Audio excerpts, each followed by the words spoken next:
I'm life and business coach Samantha Sifring, and this is the Online Business Building Mamas podcast, where you learn how to build a wildly successful business from home while raising kids.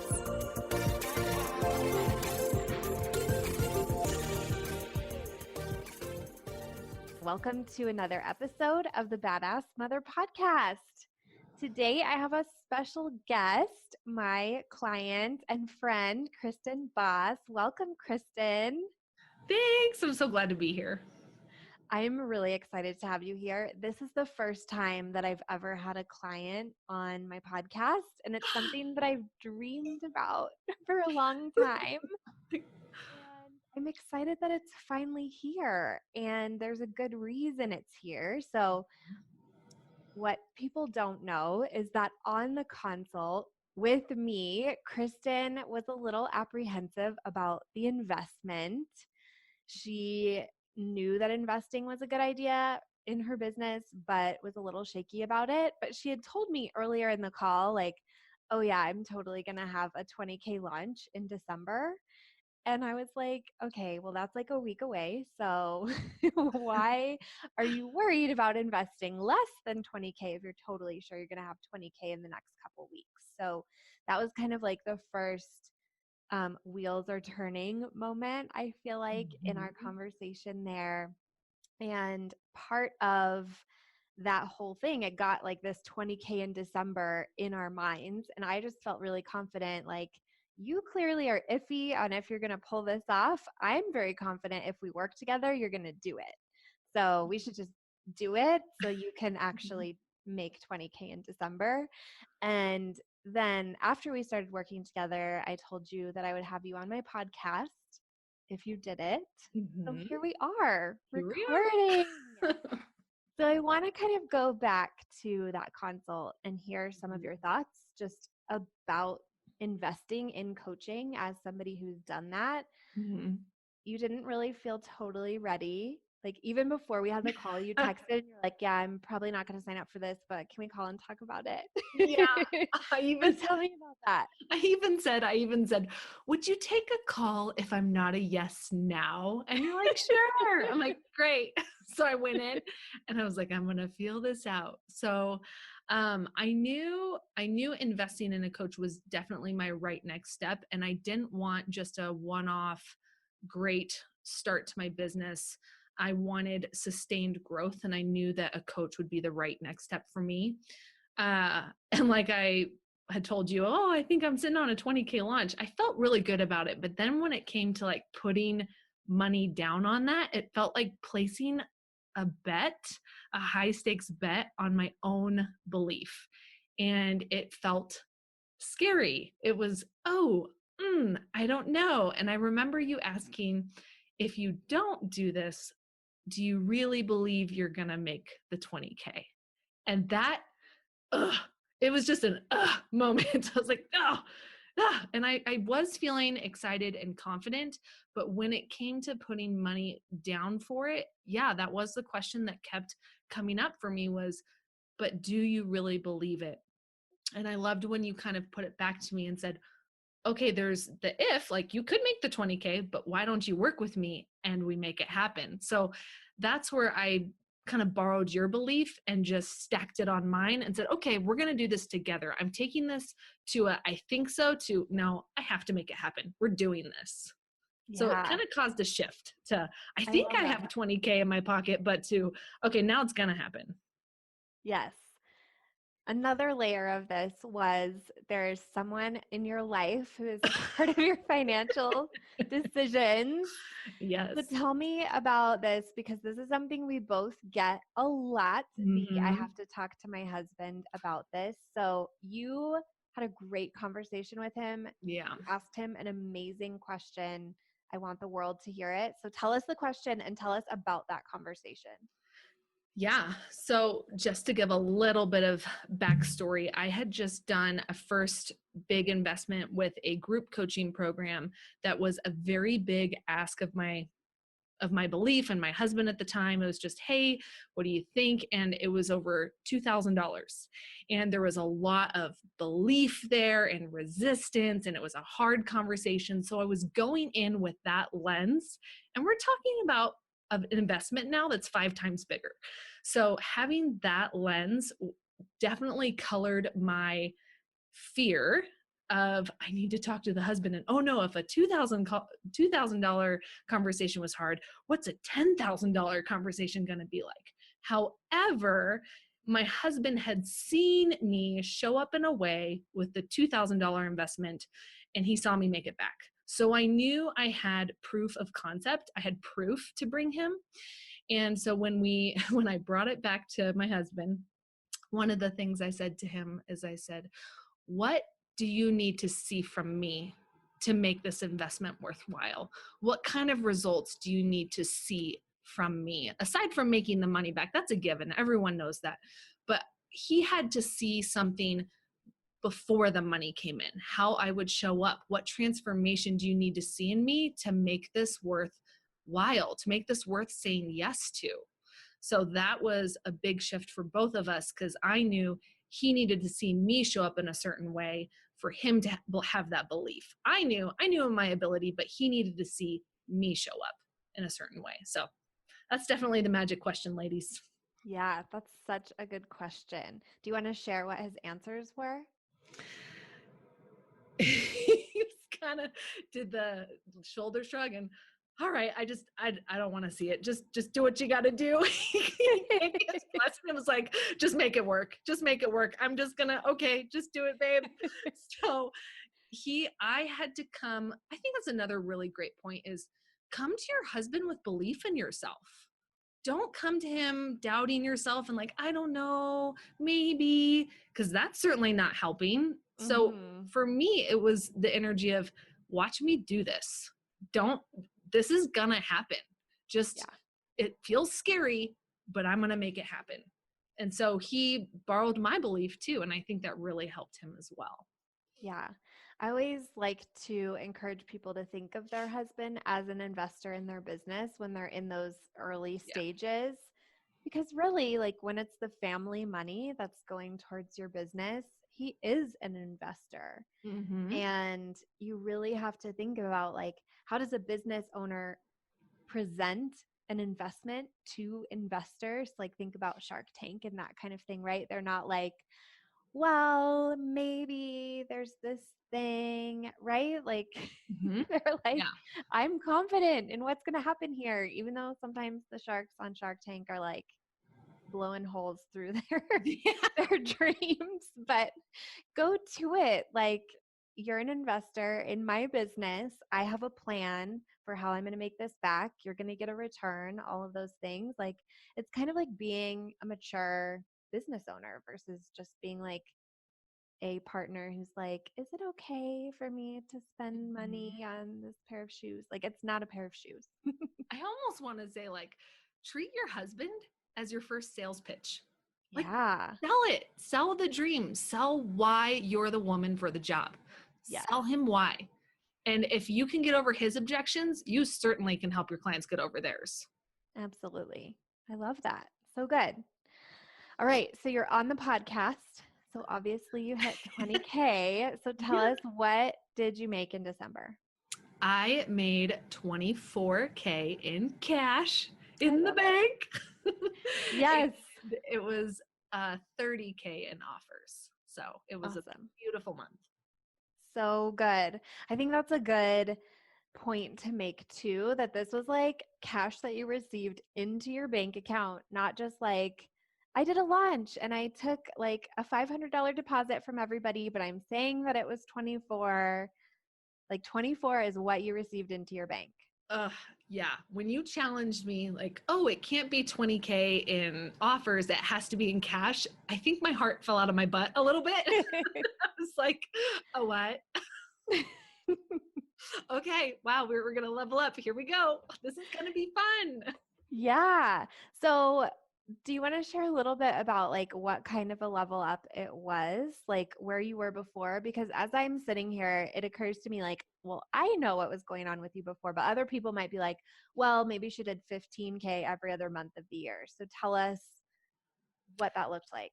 Yeah. So I was out there slinging low price courses for a while, and just that's a place of hustle, ladies, and really feeling like I was a slave to time and small things. So when I got into the concept and was challenged with a high ticket offer and really providing a service that meets that high ticket price, I really had to ask myself, it's easy to be a $300 course creator, but how do you show up as a $5,000 coach? How do you show up as a 20K a month coach? And that's a very different conversation to be having with yourself. So it went from working harder to working smarter, and it went into attracting the masses to attracting the few. And that's a great place to be. And I encourage people to sit there more often. So that level up was as far as it was a relief in I don't have to find 1,000 people. I just need to find a few key ones that I can serve exceptionally well. And if I'm serving exceptionally well at a high price point, who do I need to be to make them feel like 5,000, that's it? I got a freaking deal. So that was a key shift for me. And we joked about this. I realized, what does a 20K coach do? How do they think? How do they feel? And I really I was obsessed with that thought all of December. Just who's the 20K coach? What are they doing? What are their mornings like? What's their content like? How are they getting on a clarity call? How are they presenting themselves? And for me, it meant every call I was getting on, I was going to have my makeup done. I was going to wash my hair. I was telling you, I'm like, I decided to wash my hair. And not saying I came in like a hot mess, but there's something about, for me, maybe it's wearing a nice power suit for somebody else, but for me, I knew I showed up differently with freshly washed hair, nicely curled. I'm here for business, and this is what we're about. So I kind of took the girl wash your face to girl wash your hair, and you will show up different, I promise. Yeah. Yeah. Oh, I love that. I think that's a good point too about the business model, because that's something that I think what you said is pretty counterintuitive of what else people are teaching out there. Like, people are like, oh, it's working smarter to deliver one to many. And I think the reality for a lot of us who are at the building stages of our businesses is that we don't have the audience to support that yet. So then each yes you're getting is $300 instead of 5,000. And when you're only getting a handful of yeses, getting 5 yeses at 300, you're like, wow, that was a lot of work for 1,500 bucks. 5 yeses at 5K, $25,000. So I think it's just such a different place to be and such a smarter way to initially start out, right? Like giving a great one-on-one service. Yeah. And then it gives breathing room for the business owner to be creating more content for the masses at a lower price point entry. That's like, it's just a smarter model to scale. So you have breathing room in your business, and the hustle. Can we just not with the hustle? Yeah. I've known the hustle. I come from network marketing, and they teach you reach the masses, not the few. So it is a different concept, but it is a far more profitable concept when you understand it and apply it. And that is the beauty of getting to decide what your own product is instead of having it given to you. And you're like, well, I have to sell, 100 bottles of shampoo this week because I'm only making $3 a pop or whatever it is. Yeah. No offense to any shampoo sellers. We love our shampoo. You love our shampoo. Wash your hair. All right. So when I first set this goal for you, I know your reaction to it being cash, you were just like, oh my gosh, but what did you feel in terms of like commitment that you were going to hit it, confidence that you were going to hit it? Yeah. So the beginning, my confidence was really high. I'm like, I got this, because I had people I had been talking to. I had this list of names. I'm like, these are the people that are going to say yes. So I went in with high confidence, but still was like, do the things. You're going to do the things, show up as a 20K coach. And I'm so glad I did, because I think if I had showed up banking on the people, I was like, I think they're in the bag, I would have pulled off the gas pedal and I would not have had the month I had, because the people I thought were going to join did not a single one of them. I had 4 that I was like, I think this is my 20K launch. Yep. And all of them said no. And because I decided to show up as if they weren't a guarantee was a massive shift for me. So it started high confidence. And then there was a mid-month, oh crap, is this actually going to happen? And then really just nailing, like driving those beliefs of it's going to happen, and staying in this curious and excited place of I can't wait to see where the next person comes from or how. I just know that there's someone ready to say yes right now, and I'm going to show up in a way that attracts that person to me. Yeah. I love the thought that someone's ready to say yes right now.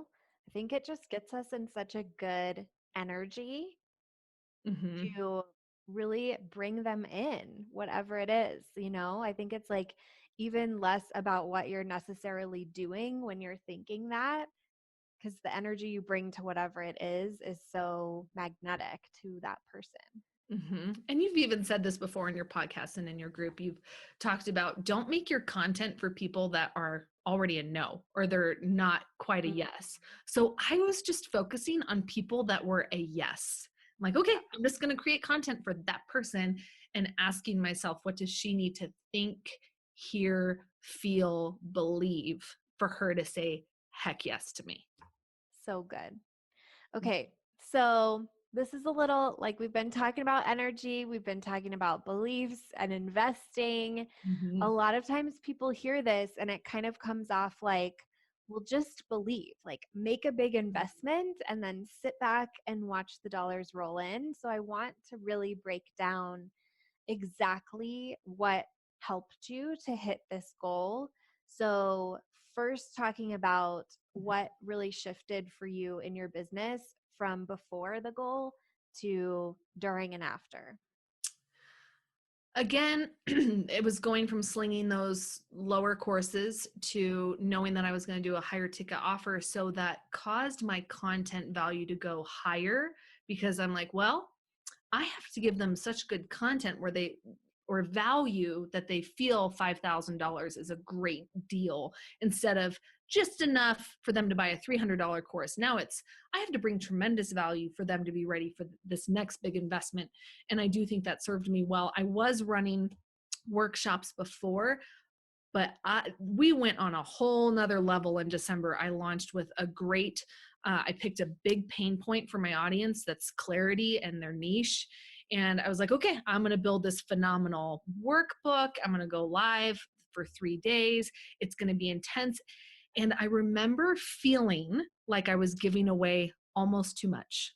And I remember thinking, I had heard in a podcast from Amy Porterfield, she said, if you feel like you're giving away too much, that's exactly how much you should be giving.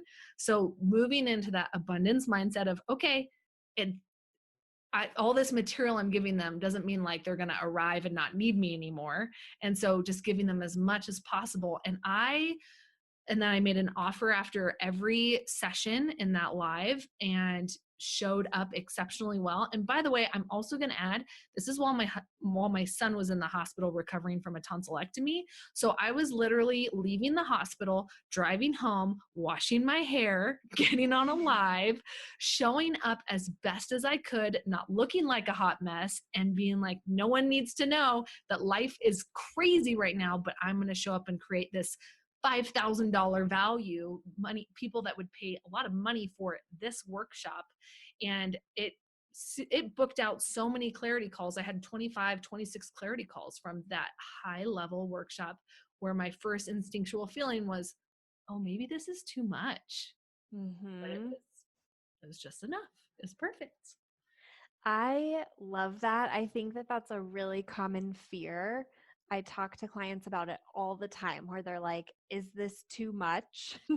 And I think it's easy to fall into that, to feel like I'm giving it all away. And I love stories like this, examples like this, where you feel like I'm giving what almost feels like too much or does feel like too much, and it just draws people even closer to you. That's what I try to hit with everything that I do. And when I really nail it is when like everybody is like, can I Mhm. work with you? Can I work with you? Yep. It's awesome. Mhm. I love it. Okay, so I heard some specific actions in there. So you changed your business model. That was Mhm. huge. You shifted the amount of value you were giving. You did this workshop where you were giving crazy amounts of value. You were making offers in it. Is that all that you did? Were there any other actions? I was also engaged in other Facebook groups where there were people where my ideal clients were hanging out, and I really worked on positioning myself to be a problem solver, not a pitch person, but a problem solver. And just, hey, have you tried this? Have you tried this? I'd love to help you here. And then I was just really bold when someone said, hey, I have a friend that's this, anybody at this? I said, me, that's my background. I'm great at that. I can deliver. So I owned my confidence and said, hey, yes, that's my realm. I'd be happy to help. And then also just being in a place of constantly trying to detach myself from the outcome of whoever I was talking with and just staying in that place of be a problem solver, serve people, help people. It's going to figure itself out. Yes, so good. I love that problem solver mentality. And I think it really helps to fight a lot of the like imposter syndrome that we can easily fall into when you're just like, I'm here to help. What do you think? Mm-hmm. Yeah. Imposter syndrome is very real, especially when you make a shift in your pricing model or in your business. It's all those sneaky, slimy little thoughts come up of who do you think you are to do that? It's like, who are you not to show up the best way possible? If your client shows up as super client and you can show up as super coach, that's the level you play at. So, Yeah. And I think just like when you're in that place of imposter syndrome and you just show up like, I'm here to help and I'm just going to be super helpful and kind of see how it shakes out, it always shakes out in your favor. true. I'm here. You're like, yes, it does. Yes. All right.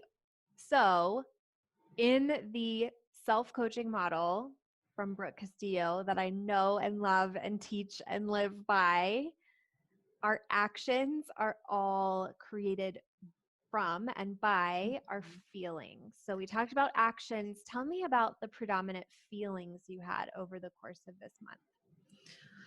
I really worked on staying in the feeling of expectation and hopeful and excitement and not I told myself I could not afford the luxury of any negative feelings and that they would not serve me. So anytime they came up, I said, no, because I have belief that 20K is coming.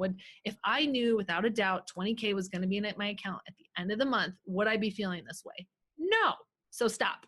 And so, yeah, feelings are huge. But I also know that your thoughts create feelings. So I really worked on my thoughts and being like, okay, I am the 20K coach. I really embodied that. I think we talked about that too that month. I really sat with, I am a 20K coach. Not I'm gonna be, I am, I am, I am. Mm-hmm. I think that that is such a good point for everybody to really think about, whether it's their goal for the year, goal for the month, to really start embodying that now, like you did. You spent so much time really reflecting, journaling, thinking deeply about who is a 20K coach. What does she do? What does she look like? How is she different than how I am right now? And then always running towards whatever those answers were, from washing hair to making offers to giving too much value. Mm-hmm. Yep. Any other thoughts that got you through? Just but just high level of belief and determination. Because I had a slump in the middle of the month. I had 10K in the first week. And then after that, I still had a couple people that were paying me from one of my smaller scale packages and that had asked for a refund. And I remember that feeling kind of spirally, like, oh my gosh, my work sucks, or people don't want what I have. But I immediately had to go to what is truth, what is reality. I had a great conversation with that client, and we just both came to learn she just wasn't ready yet. And I released that. I didn't just give her, I remember telling you, I gave her her full amount back, and really having to trust, okay, the 20K is coming, because me giving $1,000 back is proof that I believe in 20K is fully coming to me. So having that open palm, high belief, really getting that mindset dialed in. And then sure enough, I finished out the month. A week later was the remaining 13K. But I do remember in that time feeling like, ooh, you could spiral here. We could spiral. This could burn, and we're not going to let it. So that was my last added thought, was just because your mid-month looks yucky doesn't mean it can't be phenomenal at the end. Yeah. I have noticed that so many times that there's often this point where you could let go of your belief, right? Where it's like things are shaky. It was great at the beginning when I had like 30 whole days and possibilities were endless. But now time's going by. I've heard some no's. I've had some things come up. It's seeming less likely. And we really have an invitation at that point to either go down disbelief or to stay with our belief. And I think that turning point moment for you is why you hit it. Mm-hmm. I would agree. That's so awesome. It was awesome. What advice would you have for other people in their business who are hearing this and they're like, I'm literally never going to make 20K in a month? Oh, goodness. I would say try on the thought of already having 20K. Just try it on, like put it on like an outfit. Imagine yourself having made it instead of it being this impossible, like it's never going to happen. And maybe some people, I believe you have to kind of grow your mindset. So maybe it's not 20K, maybe $5,000 feels really hard right now. So I would say start picturing 5,000. Okay, now get really comfortable with that identity. Now we try on 10,000. So get comfortable in trying this on and thinking, what does that feel like? What does that look like? And use your imagination. So have belief in yourself and just keep showing up. Be consistent. Be consistent. Just because one thing doesn't work that one time doesn't mean it doesn't work. So that's kind of so good. So true. It's going to be a whole other rant, whole other tangent. No kidding. Okay. Any other thoughts, wisdom bombs, truths that you want to share? I feel like I've unloaded some of my major bombs, but yeah, I know what it is. And I've been saying this to my students a lot, is we put so many people come to me asking, what should I do? What should I do? And just tell me what to do. Or they're stuck with like, I just don't have clarity. I think clarity is a little bit of a crutch we use sometimes to excuse us from not taking any action.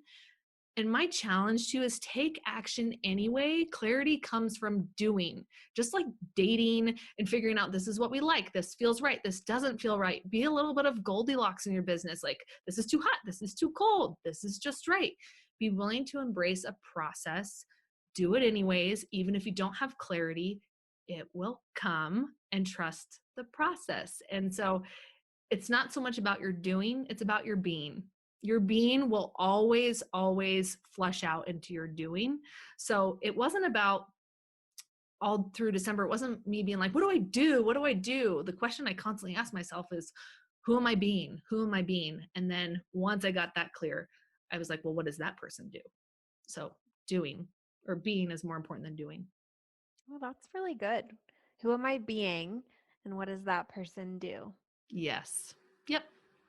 Awesome. There you go. So good. So Boom. many bombs. Truth bombs. All right. So I think people will want to connect with you and follow you and all the good things after they hear this. So where can they find you? Yeah, you can find me in my free Facebook community where I have a bunch of other boss babes. Yes, that's literally my last name. And so you can find me in my Facebook group community. You can also find me at my website, kristenboss.com, or you can find me on Instagram. It's _becoming_boss. So, yeah. Love it. So good. Best last name for an entrepreneur ever. It's the time of the boss. There's so much merchandise out there that has my name all over it. You're just buying a lifetime supply. It's fantastic. It's a good time to be a boss. All right. Well, thank you so much for joining me. And thank you, everybody, for listening this week.